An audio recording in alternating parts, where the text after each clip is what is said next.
Olá pessoal, tudo bem? Aqui é a doutora Clarice Abreu, cirurgiã plástica e crânio-maxilofacial, e hoje eu vou falar um pouquinho para vocês sobre rinoplastia.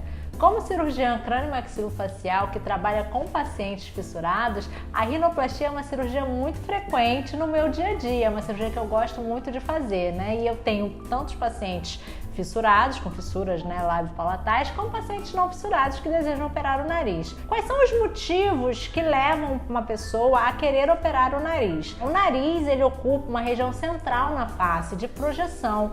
Então, quando a gente tem algum problema nesse nariz, esse nariz ele é muito grande, muito desviado, tem uma asa muito aberta, a gente acaba tendo um pouco, de desconforto do ponto de vista estético mesmo, né? A pessoa tem uma autopercepção assim de que aquilo ali não tá tão bonito como poderia ser. Além da questão estética, existe também uma questão funcional. Por quê? Porque o nariz é um meio de respiração, né? A gente tem as válvulas nasais externas, que são as narinas propriamente ditas, as válvulas nasais internas, que ficam um pouquinho mais superior, e através dessas válvulas nasais, o ar passa e vai até o pulmão. E quando a gente tem um desvio muito grande, a gente tem uma dificuldade respiratória, um problema funcional. É muito comum o paciente ter um problema funcional, aproveitar a oportunidade de resolver o problema funcional e, já que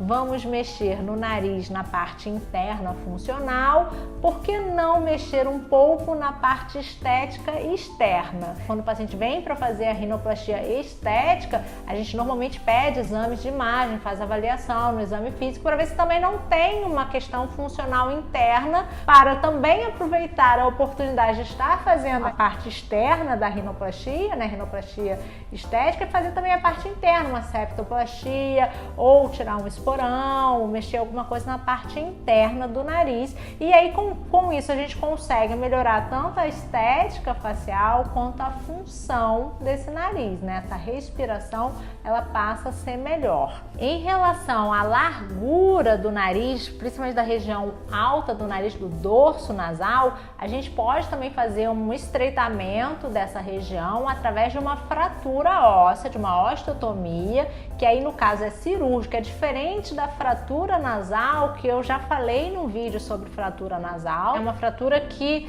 não é acidental, é uma fratura que tem a localização certa, o material e a forma que você vai fazer essa fratura, para que você consiga fazer esse estreitamento da região superior do nariz. Outra queixa muito frequente, principalmente nas questões de narizes raciais, que são um pouquinho mais largos, é a diminuição da asa nasal, que a gente pode também estreitá-la e deixá-la um pouquinho mais fina. A gente tem uma limitação da quantidade de pele que a gente pode ressecar e de quanto a gente vai estreitar essa narina, porque a gente também não pode estreitar demais e atrapalhar na respiração, porque, como eu falei anteriormente, se a gente tem uma válvula nasal muito estreita, a gente também tem uma dificuldade na passagem aérea, na passagem de ar, e isso pode prejudicar a respiração. Então, existe toda uma limitação de quanto a gente pode mexer. Isso é uma questão muito especial,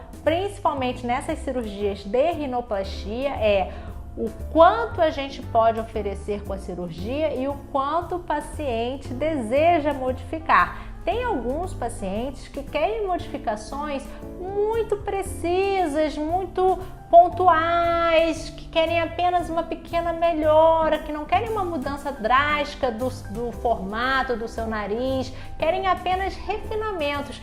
Esse é o melhor paciente para rinoplastia, é o paciente que quer um resultado, que espera um resultado que a gente pode oferecer como cirurgião. Por outro lado, existem os pacientes que querem uma modificação drástica do nariz, que tem um nariz muito largo, que é um nariz muito estreito, que tem um nariz muito grosso, que é um nariz muito fino, e aí a gente tem uma limitação técnica da anatomia que essa pessoa tem, do quanto a gente pode oferecer de resultado para esse nariz, para essa cartilagem específica, porque existe diferença de cartilagem, tem cartilagens que são mais firmes, mais rígidas, robustas, tem cartilagens que são mais moles, que não tem tanta resistência, tem peles que são mais finas, tem peles que são mais espessas. Eu sempre dou o exemplo, quando eu vou falar de rinoplastia para pacientes com essa pele mais espessa, que a rinoplastia neles funciona como uma montagem de uma barraca de camping, né? Você tem uma lona e você tem a estrutura. E funciona da mesma forma para o nariz, né? Você tem a pele e você tem as cartilagens na estrutura nasal. Quando a gente tem essa lona ou essa pele muito espessa, eu posso mexer bastante na estrutura da cartilagem, na estrutura dessa barraca, e quando eu cobrir ela com essa pele mais espessa, o meu resultado que eu conseguir fazer na parte interna, né, na parte estrutural, ele não vai aparecer tanto por conta dessa espessura da pele. Ao contrário, por exemplo, nas pessoas que têm a pele muito fina, e aí qualquer coisa que eu mexa nessa cartilagem já vai aparecer o resultado, porque a camada de pele fina, ela mostra mais a cartilagem abaixo, a estrutura que está abaixo. Então são várias coisas que a gente precisa avaliar pessoalmente. Não adianta só mandar foto. Eu recebo muito e-mails com fotos perguntando e pedindo a minha opinião, e não é a mesma coisa, infelizmente, de uma consulta médica presencial em que eu posso ver, tocar, sentir e avaliar adequadamente a qualidade da pele e da cartilagem. Se tem um desvio, se não tem um desvio, se eu vou ter que mexer nesse septo ou não. Então tem várias coisas que realmente a gente precisa ver pessoalmente para poder fazer uma melhor avaliação. Em relação ao pós-operatório, né? Como é que é o pós-operatório dessa cirurgia? Né? Normalmente fica muito inchado, né? Então nos primeiros 15 dias fica bem inchado, então nem parece que você operou nada, parece que você tá com o nariz enorme, gigante. A gente normalmente faz um curativo, né, na região de dorso. Quando a gente tem fratura da região óssea, na região lateral aqui dos ossos nasais, a gente faz também um gesso próprio, né, para nariz, que vai ficar em torno de uma semana. Pode ficar um pouquinho de equimose na região, né, palpebral, quando a gente tem essa fratura, principalmente, porque escorre o sangue para a região da pele, né? Não pode pegar sol, né, no pós-operatório, para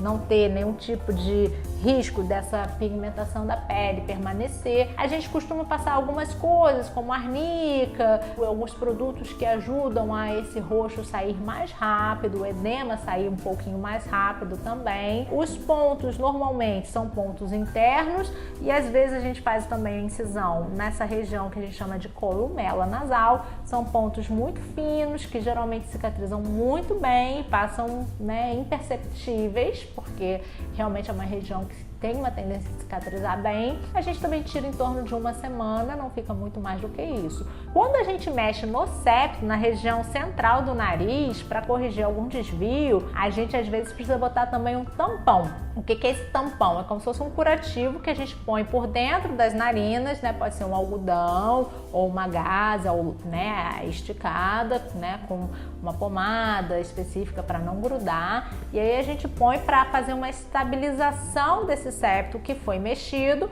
até um período que ele esteja mais ou menos cicatrizado, e não vai fazer com que tenha um acúmulo de sangue naquela região que a gente precise reabordar numa urgência, num pós-operatório imediato. E alguns pacientes saem com a fitinha, o gesso e o tampão. Alguns saem só com a fitinha, alguns saem com a fitinha e o gesso. Vai depender do que vai ser mexido no seu nariz, o que a gente pode fazer pelo seu nariz, e isso é muito individual de acordo com o caso e com a expectativa do paciente. Se você tem alguma dúvida sobre rinoplastia, deixa aqui embaixo nos comentários. Se você gostou desse vídeo, compartilhe com quem você acha que vai ter interesse nesse assunto, se inscreve no canal, ativa as notificações para receber os nossos próximos vídeos. Até a próxima!